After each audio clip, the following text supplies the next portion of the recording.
It's sandwich day at the Bedard house, and we always seem to have a couple sandwiches and a couple of beers in the icebox here. And we have Dennis Manuge on the show today. We do. I'm having a beef wrapped tomato at the moment. There you go. We're going to go try some technology today. We're going to try using Skype through this screen right in the back here to speak to Dennis. We're going to go through some current events. Everyone's just checking in. If you have a question for us in the first 5-10 minutes, we want to engage with y'all. And there's Elena and Carlos, and there's Dennis is already tuned in. Hey, buddy. So, yeah, we're going to Skype Dennis in on this thing, the 5, 10, 15 minute mark, and go through some current events right now. And if any, like I said, if any of you have a question right now, please put one up. So right now, I'm having a cheese and beef wrapped, rolled, not wrapped, tomato. Then we'll get onto it. All right.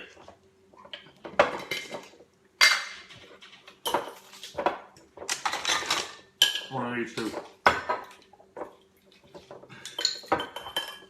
Nice pickle. Make sure we got everything organized. We'd hate to start this without everything lined up. We just gotta get organized. It's funny, we got like 5 different pieces of technology going here, and we suck at using all of them. And we got this touch screeny thing. Don't touch it, it'll go away. Okay, don't touch. Well, shall we take it off? Yeah, I guess so. Hey everybody, I'm Aaron Bedard. Brian McKenna. We're a couple of veteran advocates, which means for the general public, what the hell is a veteran's advocate? Well, put it this way. You know when you have kids and they get those little noisemakers, right? That's basically what we are. We're professional noisemakers, if you put it that way. That's a little too vague. Well, it's or like that bell that you buy the kid to put on the bike, and it's like okay for the first 5 minutes, but then it just ring, ring, ring. And we're trying not to be that. We don't want to be the people that are just bitching and complaining about things. Oh, that's why you're putting it that way. Yeah. So yeah, you know, we don't want to just make noise, but we do have to make awareness. And sometimes we got to dig a little bit. Sometimes the awareness makes itself. You guys might have seen, like, even since our last... Game Zero. Hey, buddy. Even since our last... Is this a broadcast? Yeah, we're on. Our last broadcast. We're actually on. Well, I know it's live, but is that a thing? Or is that kind of arrogant, like I think I'm Peter Mansbridge or something? They set this shit up and we're exploiting it. All right, and it's beautiful. We don't have to be influenced by corporate media or any bullshit like that. And we get to fucking say and do what we need to do. So since our last... enjoy the beer doing it, Bob and Doug. Woo. Since our last broadcast, we mentioned our parliament was going to shut down for the summer. And for ourselves, we need to keep a good eye on the different things that are going on in the vet community. We didn't have to work that hard this week. The news kind of made itself, you know, and we're certainly going to get into some of that. Duck fever, golden retrievers. Walter Callahan's there. Hey, Walter. Walter did a lot of advocating last year and helped out a lot with the ABC thing back east. So I'm going to take the first stab of the day, and of course, it's going to the board over here. Pension backlog. Right. Okay. Was this a story in this week's news? It was. It's even out again today. Let's just say though, hey, this week with like every single day there's a story about veterans. 4 years ago, there weren't this many stories in a week during Remembrance Day. Like, we are getting a lot of traction these days. I don't mean I mean all of us. If you have something that's an issue that you see there's a lot of other people right now, the media is responsive and so is the public. And you put something out, boom, if there's a bit of protest, things happen. See, sorry, go ahead. No, it's a good point, because what the esteemed colleague to my right here has brought up, this is actually one of the first elections, as in the 2015 federal one, where veterans was even a file worth talking about. And so now that some of these politicians have made promises based on this file that they used to just gloss over, now they're being held to account for it, which shows... properly managed political pressure can get things done. So, back to where I was. Pensions. We're talking about getting a political party possibly. I've heard about it. We've heard about it. There's rumblings about it. There could be a political party. So, whoever thought about taking us back to court, all the things that are happening since then, it's very exciting. We got a show. We might have a political party. Good call. Court's awesome. It was a terrible decision. I'll let you take the lead now, sir. Go ahead. You all right? Yeah. I just had to make sure that stuff was in there. Something else bugging you? No, underwear is for a itchy? little while. Okay, we're good. We're good. Fresh pair. I did the point before and he cut me off. So 2, 3. Pension okay, so backlog. this point matters. Pension backlog. So here's how this one happens.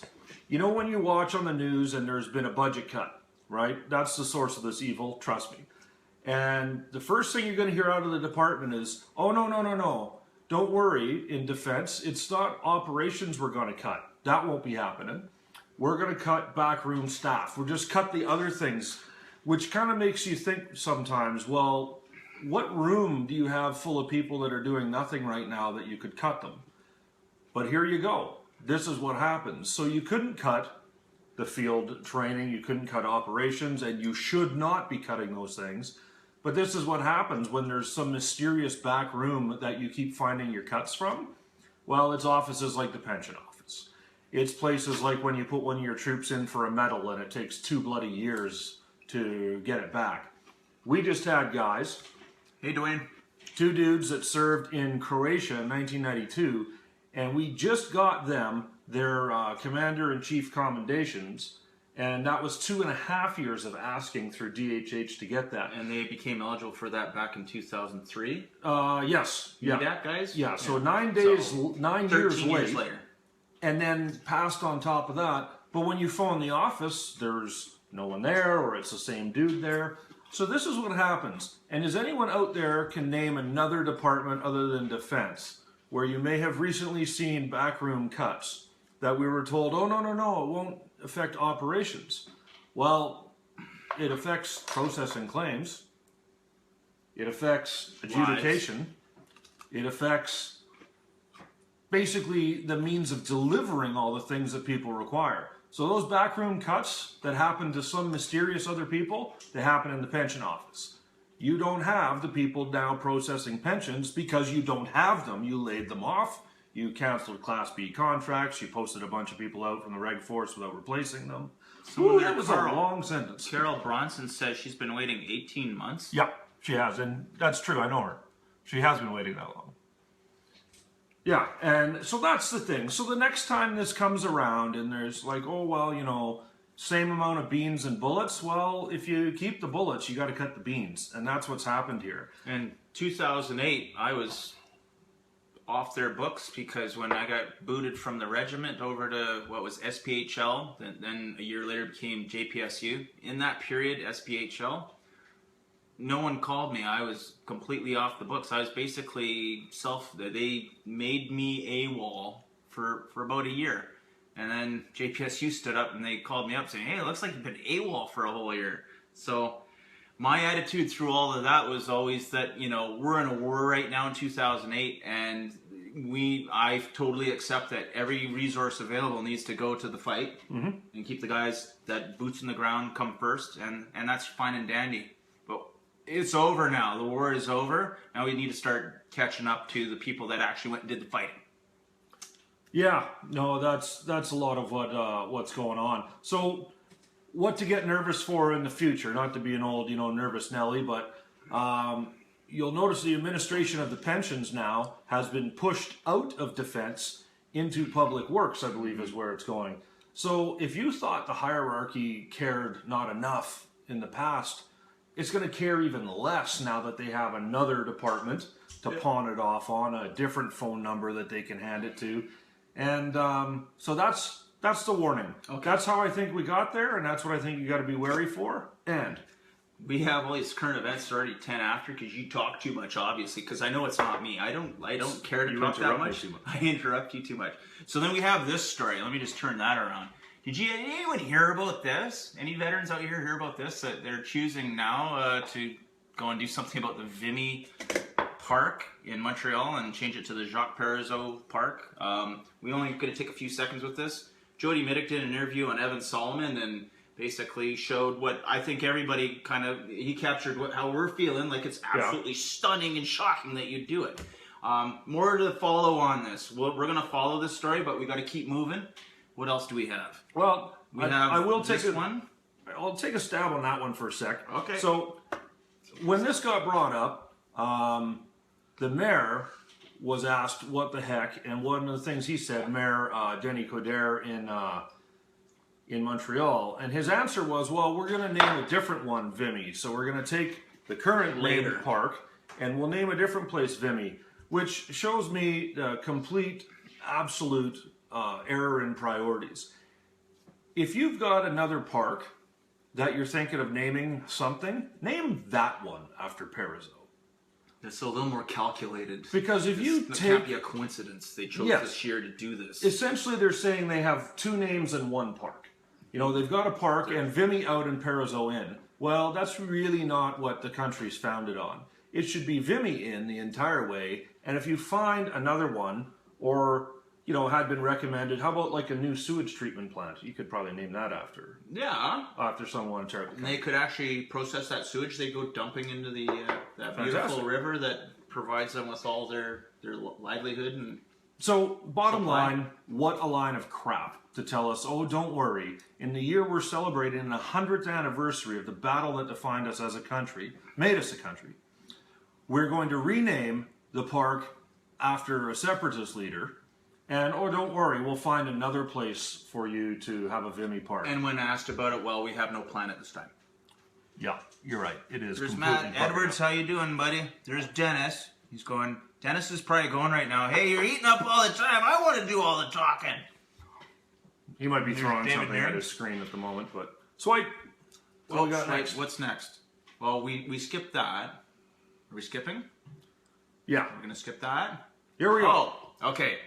So this will be the last point. A couple positive things out there you might have seen is we finally got some progress on this Norwegian vet, and I'm going to take a minute sidebar from the show here. Thank you to all the veteran advocates back there in the Maritimes that went out and did something about this. Dennis Manuge. It's you guys that, as usual, this is how it's done.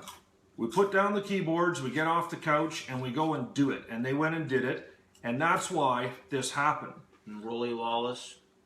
So, well Peter done, gents. Stauffer. Well done. And yes, and again, Stauffer. The Atlantic guys, well, guys and girls, husbands and wives, you really know how to come together. You guys, when something needs to be protested, they do it. And they do it with class, and they're still polite about it. But straight up, this is the issue that we're confronted with, and they really set the bar. Right now, my guess, and it's a fairly educated one on this point, is that the department is hoping we've solved it, we gave them what they want, this is going to go away. Well, we need to take some learning points out of this, and I'm going to talk about a couple of them right here. First of all, we watched this story morph in about 3 weeks from he doesn't qualify because he's a Norwegian freedom fighter, and then when that one got bunked, well, he could get in based on being Norwegian, but denial number 2, he has to prove he needs the care.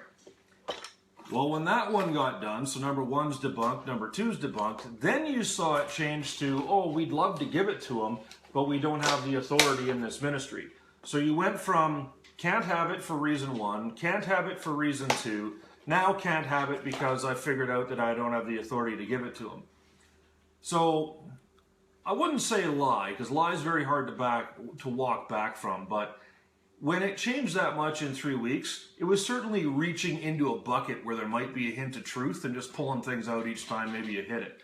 So here they are, and you've got this guy, I believe he's been cleared to go in there, and so is the other gentleman that his case had come up. So here's my lesson, though, that needs to be taken by the department that needs the culture change. You're going to pay to put this man in there, we know this. If you guys had have led this story, if you would have come forward weeks ago and what came out of it was, hey, there's this Norwegian vet and we're putting him in a hospital. We're going to look after him. It would have been a win. Hey, who we got? Hey, Mark. Holy cow, it's Mark Campbell. Hey, how are you? We're good. Where are you right now, Mark? We're in Ottawa. We just wrapped up earlier the Policy Advisory Committee's day of debate and discussion. Are you on your own there? Is there anyone else? No, I got Mike Blay with me, the head of Veterans Advocacy. Excellent. Are you guys able to give us just a quick little summation before we move on to Dennis Manuge on how today went, or how you can speculate at all about the next few months? Yeah, sure. I'll tackle that one, Aaron. I think it's fair to say we had a productive day, and that's based on pretty much unanimous double thumbs up as we were heading out the door. I think it was a productive day. We made some substantive progress in terms of discussing the various issues that are, I think, relevant to your viewership for sure. Obviously, the mandate letter being one of them, but certainly the things that flow from the mandate letter, specifically the return to pensions. All right. I can't get into any specifics in terms of what we're developing in terms of options for the minister to consider, because of course you have to understand we're not a decision-making body. We simply advise the minister, provide him with a range of feasible options for him to select, and then he and the government of Canada make the appropriate selection. So the decision's his, good, bad, or otherwise. The decision is his to make, and his alone. And so, is it fair to say that what you're doing right now, this is as good as it gets for us? Just short of running the country and making our decisions? Yeah. It doesn't. I would say that in terms of democratic process and widespread consultation, this is about as close as you're going to get. I mean, the pyramid has to narrow at some point in terms of consultation, right? It has to come to a conclusion, which is a small audience talking to the man in charge who's going to make the decision based on the options presented. So not everybody gets included, unfortunately, in the advisory group. It has to remain, for reasons of span of control, for no other purpose, it has to remain a finite number of members and a finite sort of membership. And people shouldn't take that as any sort of message one way or another, because I don't think there's any intention for that to have happened, nor is there any particular rhyme or reason, for instance, why someone like I was selected, or former Sergeant Major retired William McDonald was selected, or indeed Michael Blay. You know, I don't think any of us were selected for any specific reason. We just happened to be available and amenable. Yeah. Well, I can chirp in on there because I know why I was selected. Mike's gonna chirp in? No. Mike, you have something to say to this? Go ahead, Mike. We love you. Go ahead. Well, no, I'd just like to say that the reality is, I know why the Canadian Veterans Advocacy was invited to the fray, and it was specifically to hold the minister to account for the mandate letter promises that he has made. And on that level, today we made significant progress on sacred obligation issues. I'm sure we all know what that means. It means equality and recognition of national sacrifice.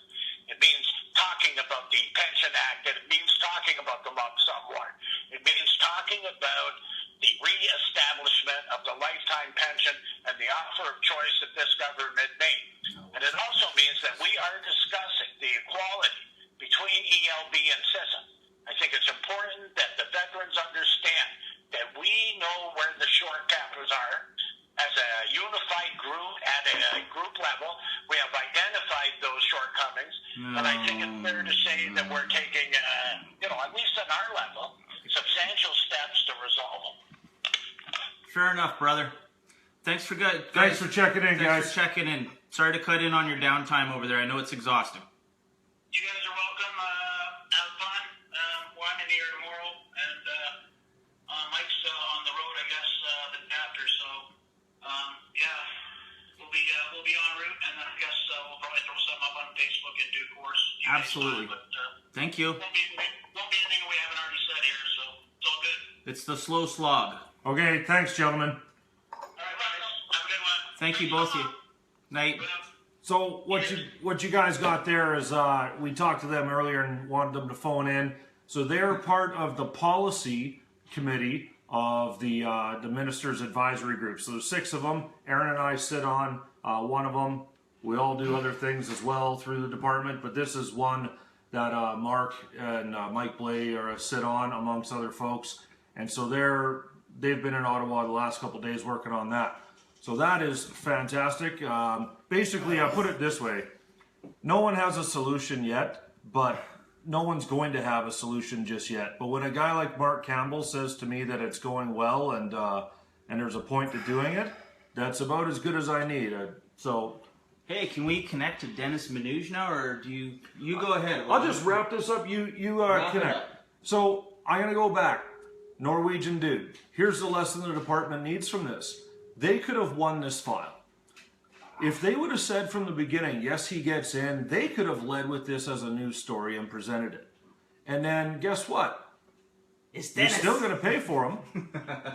That's the lesson that needs to be learned here, because when we decide that we're setting our sights on a certain issue, we're not backing off till it's done. Oh shit, I gotta turn this all the way on. And we're going to be joined here momentarily by another guy that didn't back off till the job got done, right over our shoulder. Let's do a sound check, because we want to see if you can hear him, because if we can't, then I have to quickly boost him. Are you there? Yeah, how you doing, Jess? Pretty good. I might boost you a little bit. Okay, man, boost me up. Brian, you talk to me. So, where are we talking to you from? Where are you coming in from? Hey guys, welcome to Shangri-La, man. You're visiting in West Petawawa, on the West Petawawa Road in Muscatine Harbor, Nova Scotia right now, Brian. Smashing. Living large down in the country on the eastern shore of Nova Scotia, God's country. So we were just opening up here talking a little bit about the Norwegian vet and how we looks like we're finally getting some forward progress on that file to some degree. Yeah.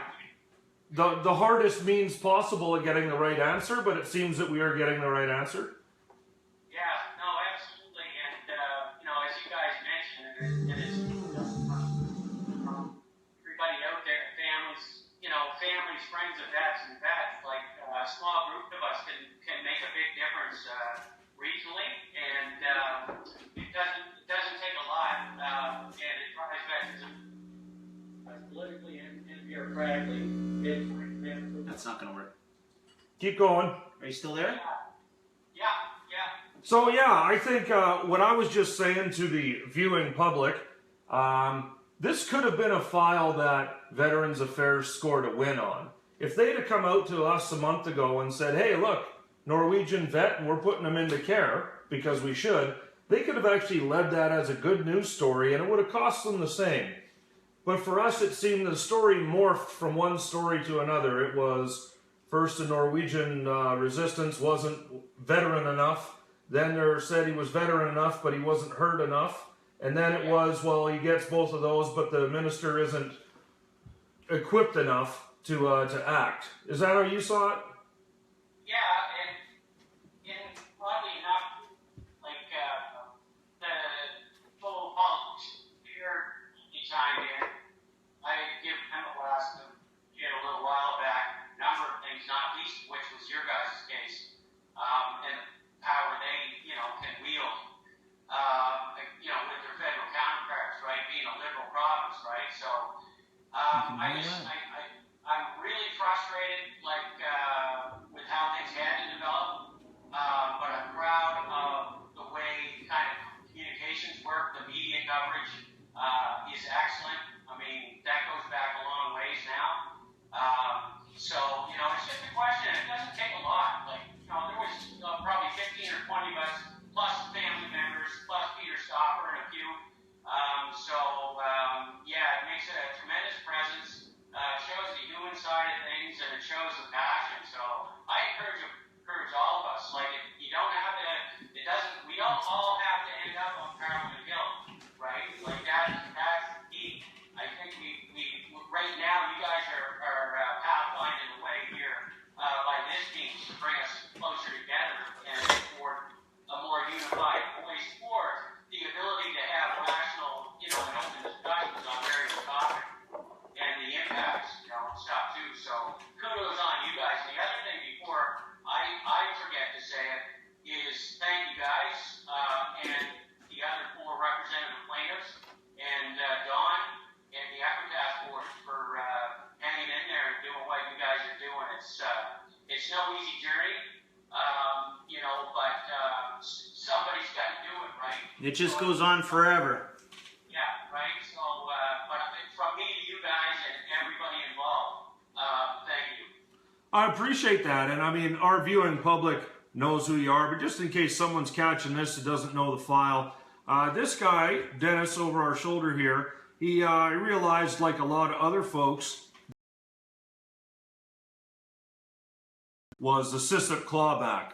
So he was one of, we'll go with, thousands that knew that. The difference being, he went and did something about it, and that's where it gets rare. The assistant clawback was a clawback of injury compensation that goes back all the way to 1973, and Dennis decided on his own to go and find representation and went through a battle that, you know, the court case was 6 years, but it was more like 10 years for you with all the work up to get to that point. Am I right? Yeah, roughly a decade, 11 years or so. But And by the end of it, a return of contributions equating to damn near $1 billion. Yeah, I think they're over that now, upwards of 14,000 plaintiffs, including the COLA settlement and stuff too. So it's, you know, it was effective, it was righteous, and you know, the courts took care of business for us. So one thing we found, actually, we talked to Dennis before. We saw his advice a number of years ago, and some of the advice he gave us, I will tell you, like for me, it kind of went over like a lead balloon, and yet in the end, you turn out to be right. So, and what it was a lot of, he warned us. He said, prepare for government to attack. Yes. Prepare for, you know, the obvious things, but he also told us, prepare for the fact that other advocates are going to jump on you. Things like they'll be all against you until you start getting some traction, and then they'll claim that they did all the work. Well, let him explain that a little. So, do you mind? No. Do you want to finish your thought, Ryan, or do you want me to jump in? Well, basically, we heard that advice then, and you probably saved us a lot of grief. Because when that started to happen to us, then we knew what we were looking at. Yeah. And if we'd have found that out on our own, we would have found it out even harder way. So we do appreciate that. And if you're cool with it, we got a series of questions from the online folks here, and of course, the people that are following. Yeah, let's fire away, man. That's right on. Aaron. All right, so the number one question is, what's the number one issue that bothers you in the veteran community right now? Yeah, I took the liberty of jotting a few things down, right, based on some of the questions I was seeing. So I've got this broken down into a couple of parts, but I think the number one issue facing us is your guys' case. I think the Equitas lawsuit, you know, really being a charter challenge and what the right thing to do is. You know, and the whole thing with the disability pensions versus the lump sum, I think that's the single biggest. It's the kind of lightning rod. If I can steal Colonel Stovern's term for me, it's a beacon of doing the right thing and fair compensation on both pain and suffering payments, right, and earnings loss. Right? At the end of the day, there's no reason why there had to be a new Veterans Charter. All there had to be was let's bring in all this suite of programs, that fucking word suite. If I hear that one more time, I'll lose it. Why not bring all those programs into the Pension Act? Right? Laws are amended, laws are molded, laws are changed, drafted, reworded all the time. So, you know, fundamentally, I think that issue alone, you know, for me in particular, and from what I hear and the intense scrutiny that you guys face and you're under, right? Yeah. Like it's a big deal. The second thing I feel is what Ryan really led into my visit with you guys with, and that's just the absolute lunacy of the bureaucracy with multiple issues. Okay, at what point going up or down the chain does somebody not just grab the fucking file and say, let's action this like right fucking now, let's fix it. Doesn't matter what we have to do, but let's have a can-do approach. Let's start right with a can-do approach. You mean like one of their veterans in the party? I think, like within the department, they try and talk about the how do we get to the answer of yes quicker. And are you essentially saying, well, you bloody well should have started at yes in the first place? Well, yeah, fine. I mean, really, I don't know. There's all kinds of out there who's able to button the situation drill and fake illness and you know, all of that. I don't think there's an overabundance of veterans getting away with, you know, living high off the hog here and faking injuries, right? I think the onus in that whole benefit of the doubt, which was so paramount beginning in the Pension Act and so misconstrued and so misunderstood by, you know, Veterans Affairs Canada themselves and more specifically the Veterans Review and Appeal Board. Oh, God. I think you gotta add some human, like, holy shit, like if the client service agent or the case manager says, I've got a problem, and it's a serious one right now, I think they should have some support immediately to engage that particular veteran, that particular spouse, family, and get on with the program. Don't be stupid about things. Don't put coffee breaks first. Don't, you know, there's a human side to this, and I think that's what's lost politically and bureaucratically.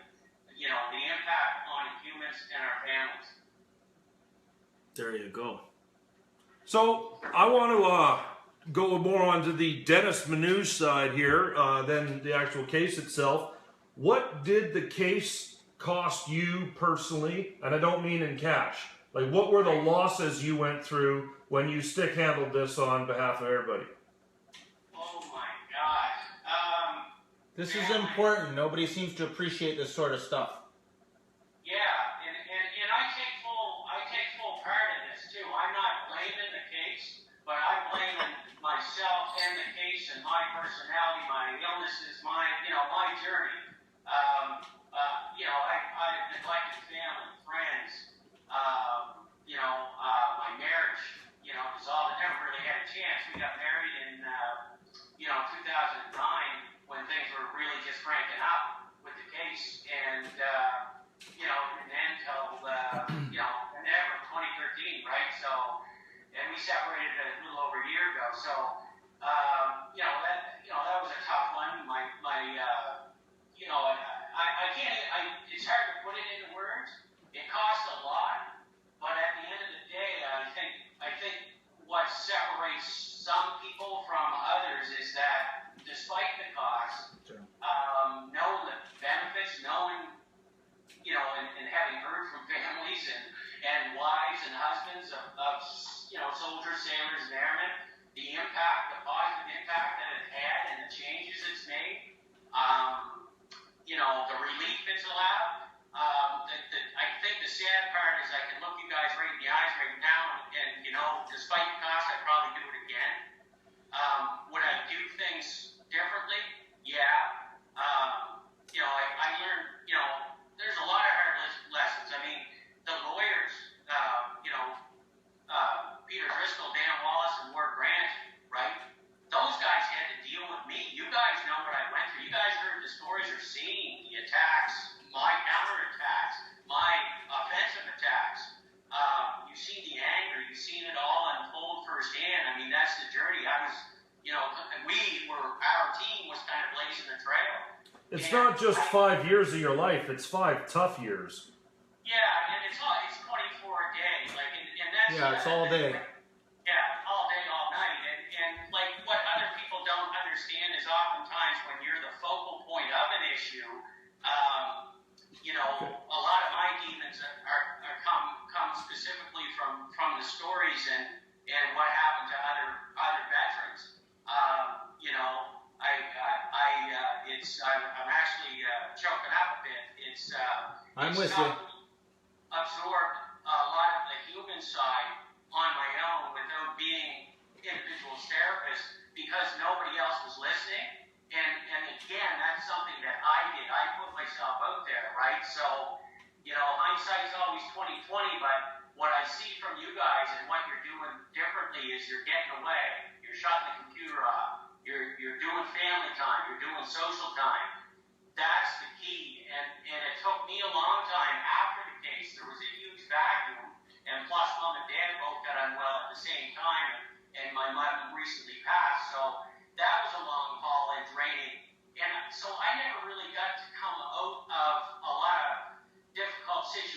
until recently, really, guys, and it's been great. And it's really just, I've had to switch gears to totally focusing on wellness and picking and choosing my battles and spots. That's a great point because it segues well into a question we just got coming in over the net. So From who? Came from Kelly. So as much as you're comfortable with, Dennis, what are you comfortable with telling us about what you do now for self-care that works for you? That's a good question. Excellent. This is where I was hoping you guys would go. We're going there. The biggest thing for me having a back issue is movement. For a lot of years, like being a former athlete, an athletic guy, a hockey player, a basketball player, a runner, I did the Ironman in Petawawa in 1999, right? So going from that to not being able to run anymore and do that stuff, right? It's disheartening. You guys know the drill. You're released. You go through the process. You're hung up to dry. You start your new life. You're battling everybody and everything. You're trying to get funding for school, right? So I don't know. I really focus on wellness in terms of doing movement. So yoga is a big thing in my life now. I'd love to be able to do it every day. And there's no reason why I really can't. I'm just not there yet, but I'm working towards it. Nature for me, like you guys may know a little bit, I got left Mom's ancestral property out here, so I've got about 25 acres, and I've got a little over a kilometer of my own road carved into it.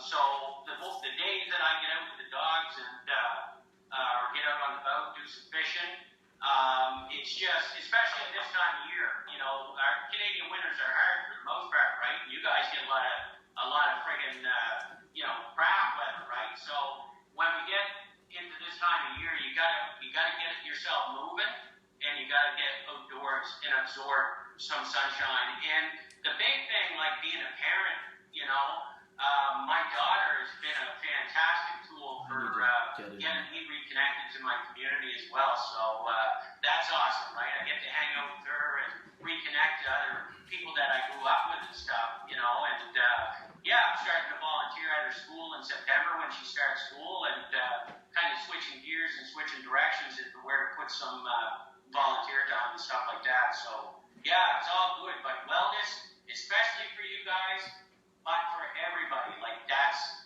it. Yeah, and don't be afraid to try stuff, man. I've tried stuff. I've tried acupuncture. I do massage. I do chiro. I go to a naturopath. I got the regular healthcare team, my psychologist. And at first you don't succeed, try again, right? It took me a while to find the right fit with different members of my care team. Luckily, I'm close enough geographically. That's a good point too. That we have some services and stuff available. So it's not that easy for everybody, and I recognize that.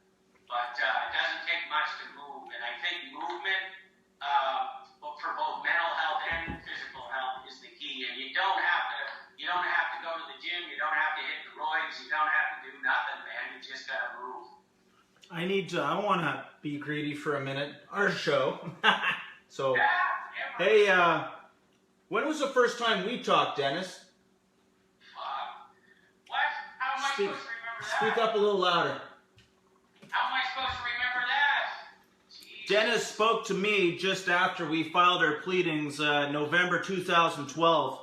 And if I was going to stick my neck into this thing, I wanted someone who already had their neck in it for several years.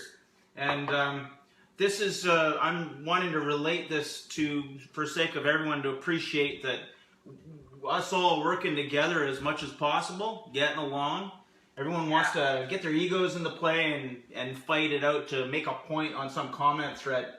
You and I, we've been in touch since the beginning of the Equitas case, and you have made all the difference in the world for me. I still had to go away for 90 days because I just got too engaged and tried doing it too much myself.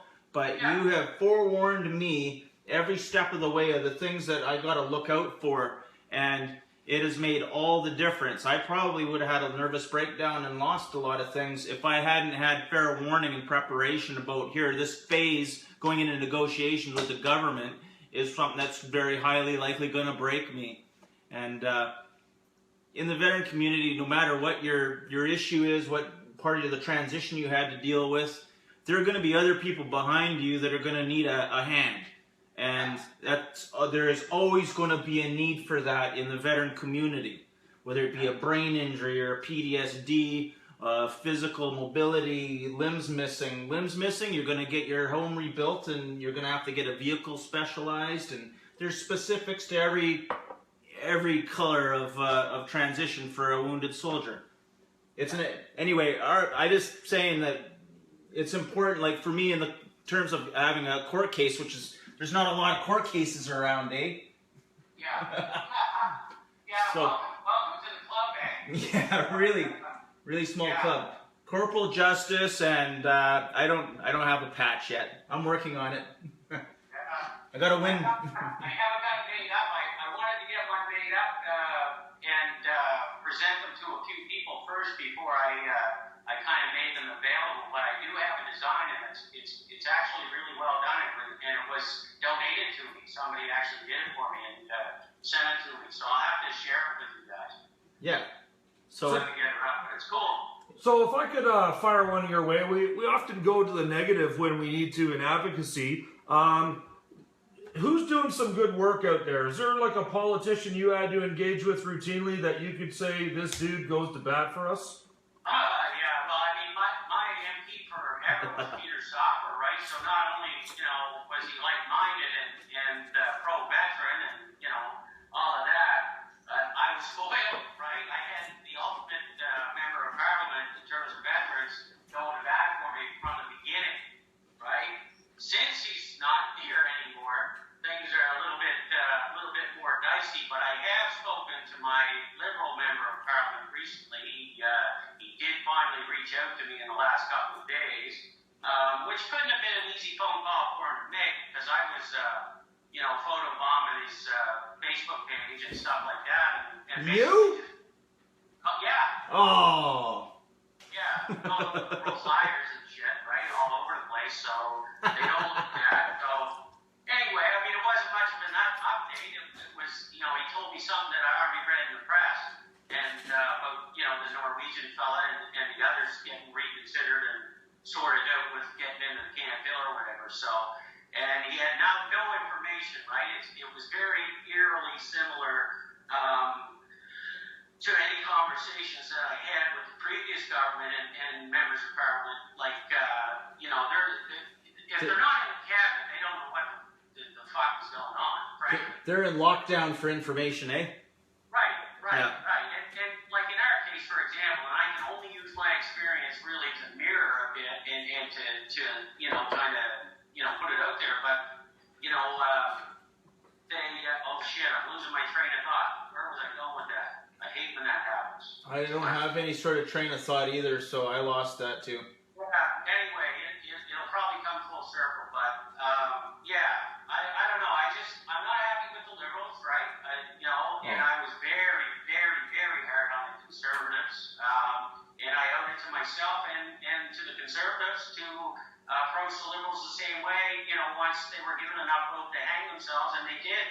So I hammered them, but, Mike and Mark? were on earlier, right? Yeah. And what, like you guys, Aaron and I, you and I most recently got into a spat over the whole advisory stuff and all of that, right? We have two different philosophies. Yeah. But I guess what I want you guys to know is I agree people need to be at those tables. Absolutely. That has to happen. But I think, collectively over the past decade, well, almost 15 years now, there's been enough education with both the Liberals and the Conservatives that, the action has to start soon. And in order for that to happen, I think there has to be a pretty bold, united front, placed upon the Department of Veterans Affairs Canada. I think the stakeholders and advisory committees are in a very unique position to wield some power.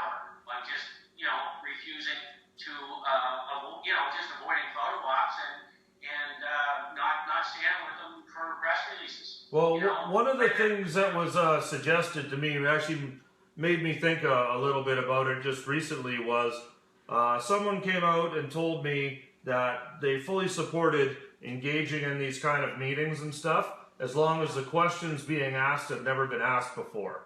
And that one kind of was unique. But I think there's a lot of truth to it, and we've mentioned this before on this show, you know, if you've asked us something, but you asked us during the SCON voter reports, and you asked us in Senate hearings, and you asked us before, and the Conservatives asked us, so just reach into the bin full of all the reports and pull it out and do it, and then ask us stuff that you haven't asked us yet. Use the noggin. Yeah. And that's what I'm saying. But however, that's just a different logic, right? And that's not, and I'm not knocking like anybody. I have a very difficult time with it myself. But people out here doing good work. Jim and Debbie Loudon with the Vets Canada program are always at it and always got other people engaged across the country. You know, Medrick Kuzno, I'm fortunate to have Medrick as a part of my inner circle, and you know, he's been a mentor to me, and we've been able to help guide each other along. You know, Medrick and I don't see eye to eye. Medrick is really more so the diplomat, the wanting to be, you know, part of that discussion solution, right? He's, you know, so he's brought a lot of education to me through his world and his connections and how things work too. So, you know, Doug Roberts down here, who was a big helper with you know, our work trying to get rid of Harbour, which we did. You know, he's down here. He was a big part of that last demonstration and organizing it and getting us all together too, right? So there's guys out there, you know, just doing all kinds of good stuff, and that's only just right here. So, right? I mean, if I could ask you, like I said to our viewers before, we've asked you this question before, and you gave us good advice, and you're right. So, what's coming up for us next? What's the advice for what we're about to get into? And if, you know, we eventually do get to a solution, is there a big crash at the end for us when this is done? Yeah, there's going to be a bit of a vacuum, but again, you guys seem to be doing it a little better than I did along the way. You're pulling the plug when you got to pull the plug. You're getting away, you're freaking out, walking away, doing what you got to do, and then coming back, right? Yeah. You know, and you guys aren't having to do it near as often as I had to do it. I can tell you that for a fact, because I cooked off, well, legendarily I cooked off, right? But you know what? The other thing I need to acknowledge too, right, is there was a lot of people that mentored me and educated me early on because it was overwhelming. I mean, trying to learn the differences in the new charter and the Pension Act and its impact and the CISA case and, you know, all the ins and outs of that. So people like CJ Wallace, you know, at Veterans Voice. Out of Calgary? Yeah, great guy. CJ CJ! is instrumental in helping try to contain my explosiveness and try to educate me in a more informative and subtle way. And when he had to call me an idiot, he did. You know, I got to spend some time with Paul Trapper Kane from the CAB. That was an education in and of itself. If you guys ever get a chance to have Trapper Kane on, that would be a guest. That would be awesome. I haven't even thought of that right now, only because he's not in the online, up-to-date current situation, but he has history and experience, right? Yeah, but that kind of thing too, because he's so interesting, right? He's one of those guys that just commands your respect just by his presence. Okay. I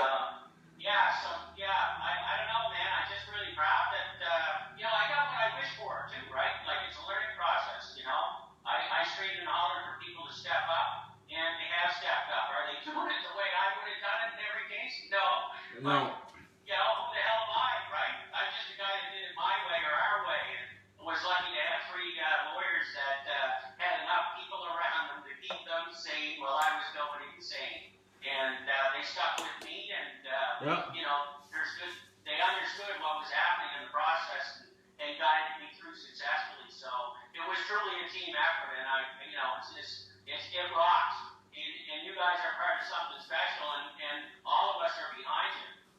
So I like to ask people, it's kind of a cop-out question, but what aren't we asking you that we ought to be? What's the number one piece of advice from Dennis today? What does Dennis want to say?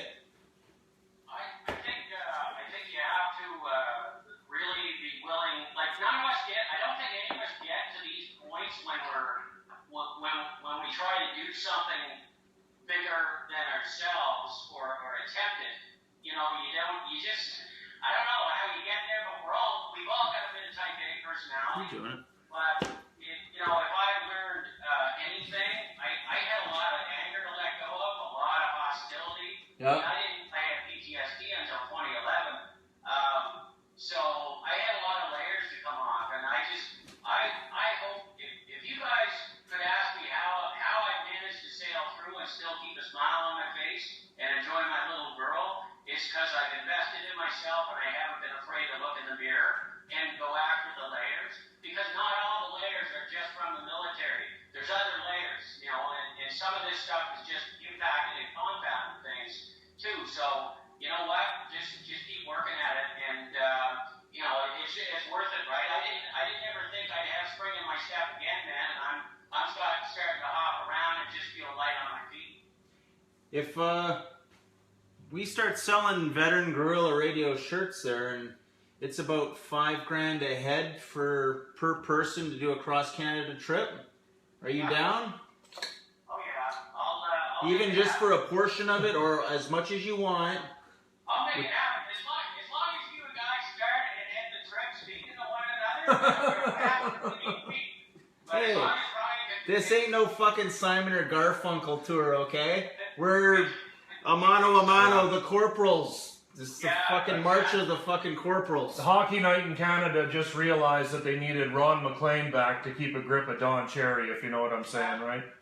Oh, exactly. But no, I love it. I love the whole format. I love everything you guys are doing, and it rocks. Eh? It's comfortable. It's fun.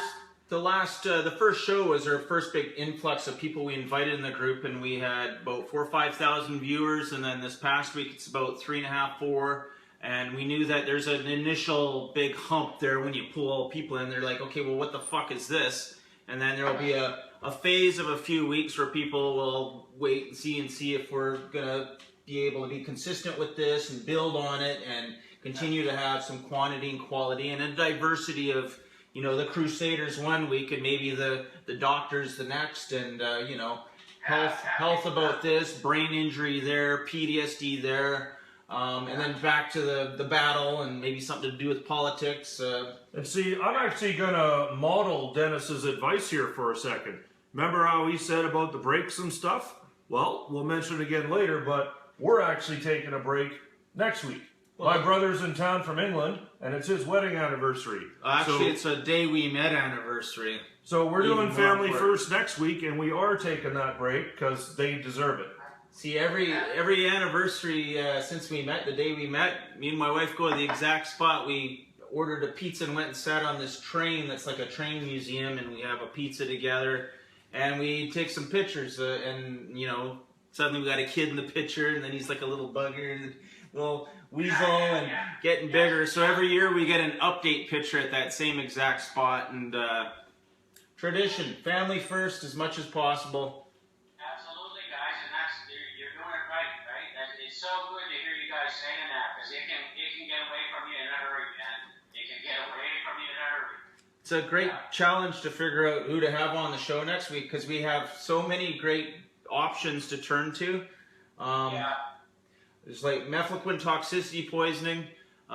Today I talked to a very close friend to Trevor Green. He got an axe in the head in 2006.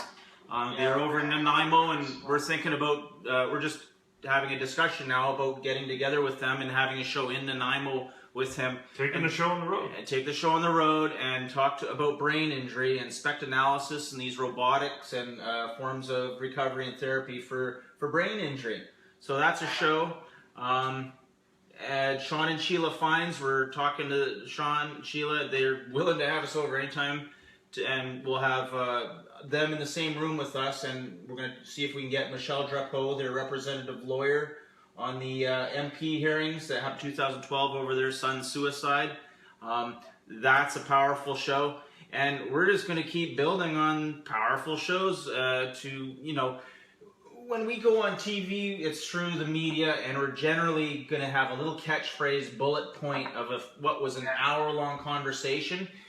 We're now creating a forum where the person gets to finish their sentence and then go much more in depth. We won't be editing out what you say.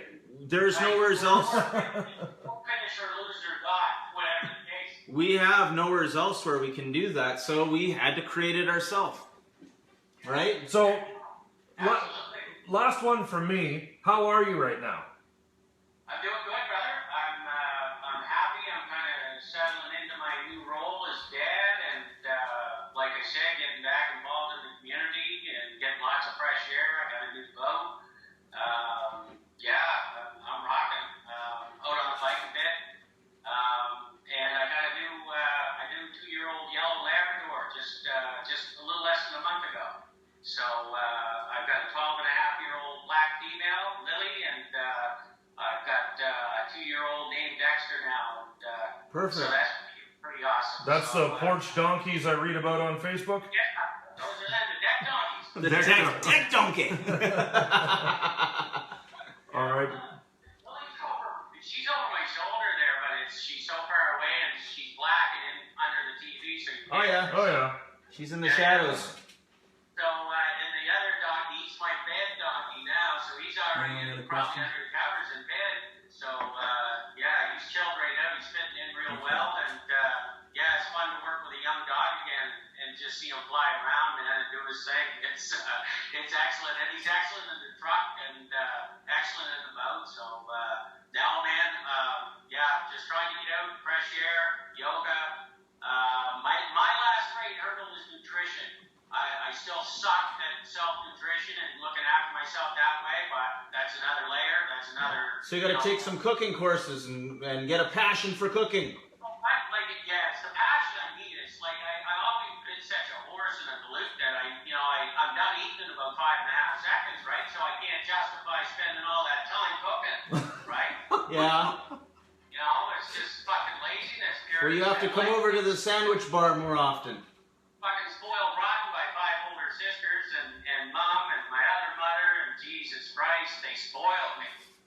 Yeah. So I'll give you the last word, Dennis. Right on, guys. Well, listen, it's been a real pleasure. It's awesome to engage in this kind of format, and what it resembles and what it feels like is anytime I get out, whether it's a demonstration or a veterans gathering or one of the biker events, or anytime we get together, no matter what the means in this kind of relaxed format, it's always good for the spirit, good for the soul. This is healing. It's positive, and it's a relaxed way to really deal with some issues and ask some questions and generate more, make it better, grow on it.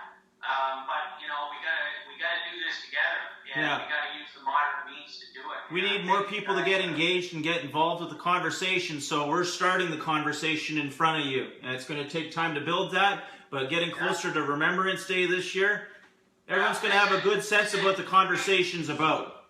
Listen, the last thing I got to tell you, and it's been known in the past that I like to party a bit, but if you guys make it big and you syndicate, you better save me a fucking seat on the bus.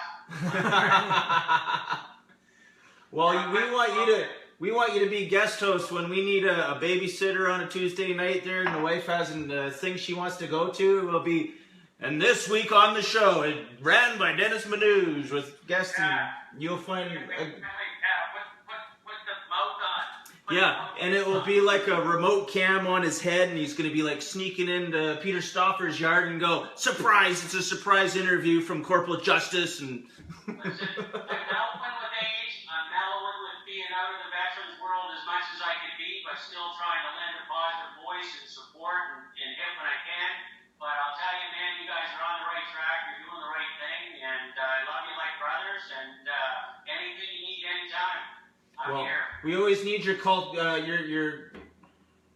opinion, and if we're doing something right or wrong, Gotta do it better a certain way. I always want your input, brother. You steered us right so far. Thanks for doing this, Dennis. Thank you. Okay, guys, take her easy.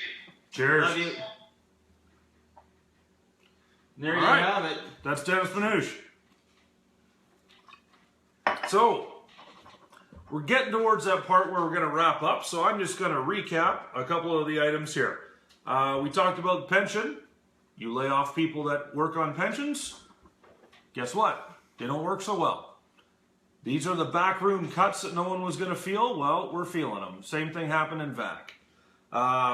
We talked about the gentleman back east, the Norwegian vet. We also got the other guy, I believe he's 94 as well. So they're finally into care. But man, you know, VAC could have scored a win. They could have ran with that and said, hey, we're doing this. We don't need to be told to care for people. We're going to. And it could have been, you know, 2 points to 0 for the good guy. But in the end, you're going to pay as much as you were in the past, and now it's a loss. A PR loss, at least. And they need to learn from that. They really need to. And Dennis, he's got his finger on that. Eventually, you got to have someone in the department that takes a look at every piece of mail that's being sent out and has that, you know, we'd call it on Parliament Hill the sober second thought.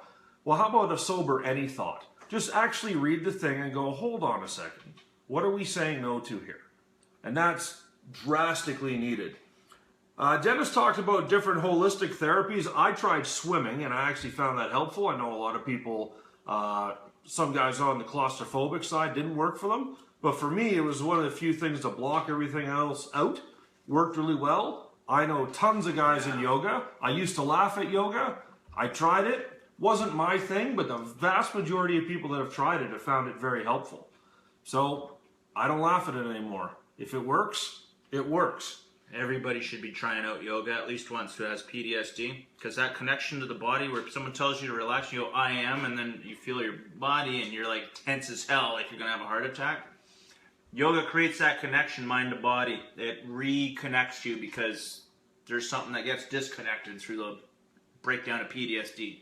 So with our friend over our shoulder here, I'm still in awe of what he did, you know. Yeah. Basically on his own, before he could use social media really to muster up the strength that it has. I mean, it existed, but it wasn't as useful. And just the bloody attacks we watched that guy go through. And still, when he came out of that and we consulted him and said, hey, we need some help, steer us in the right path, he could have told us to pound sand and just been done with it. But no, he's been helpful the whole way. No, he's been a brother. And, he's one of us. Yep, just like other folks we brought on here, I can't say enough good things about what he's doing for us. Mm-hmm. So that's kind of where I'm at today. All right. So what we need you to do, obviously you're watching, that helps. Share it, share the video, right? And the sooner the better. The more people that get to see it before the day is done and the whole 24-hour cycle passes, just the better it is for us to know what our target viewership actually looks like. So share it on your page, and we go from there. And I also want to bring up our last admin point here. We won't be here next week, as we said. What we will do next week on Tuesday at the same time as this is we'll announce who our guest is for the week after that. We got a number of files and names we're working on, but we'll have that solidified and let you know via these means next Tuesday. It's Canada Day this week, and we both happen to have something going on that's important. And I think that's just the way it should be anyway. Like nowadays, like everyone's working like 7 days a week, and we all workaholic. And for us, with our added issues and challenges, it's got to be a mantra for all us veteran community that, especially with the ones with a mental challenge, family first. It's key. So by Tuesday, we'll finally make a decision, because we have about half a dozen people, dozens of people that we'd love to have on the show. It's an amazing thing. You got to think about this. There has never been a show on TV or in the radio that is just about veterans. There are a couple hundred advocates out there in Canada, and they are all different and unique stories. And we've been interviewed a number of times, and we we've been have talking messages to a majority of them. yeah, we want to talk to you guys, and then we go do a 30-minute interview, and you'll see on TV, it's, 13 seconds of it. Yeah, sound bites. This is affording a mandate where you already have a couple of fellows who are working hard in the file and know it pretty well. Not bad. However, we have advisories that when we're not sure about something, we go to them first. We don't make assumptions, we don't draw conclusions or make solidified statements on these things. And the beauty of this is, being part of the case, we can't always put a position. There has to be always some malleability and flexibility with us, and that's because we may have to turn around and testify in court. We also have to be going and sitting in front of government as part of abeyance agreements and not any opportunity to negotiate with them, because if they're not doing it in good faith, we have to be able to go speak to that in court. We can't do that if we're not playing nice enough to be able to be in front of them for them to create those issues that would be testified upon. Now I'm just starting to ramble a bit, so I'll just wrap it up. And I'm ready to sign off too. Hans, you're out there. Thank you so much. Kelly Scales, David Nearing, Kevin L. Sweeney. It's like his Oscar speech. He's about to get the hook. Dave McKenzie, I see you. Carol Bronson. Who else was there? Dave Nearing, I said you. Linda C. Clark, you've been helping us out every step of the way. Undoubtedly, some folks in the minister's office are watching this. Oh, yeah, everyone in the minister's office. If you guys are looking up from the risk board, keep it up, brothers. You're doing a great job, okay? Chimo, everybody. We'll see you in 2 weeks, but we'll still be online. They can't see the video. It's hidden under their nose stamp. Okay, love you. Cheers.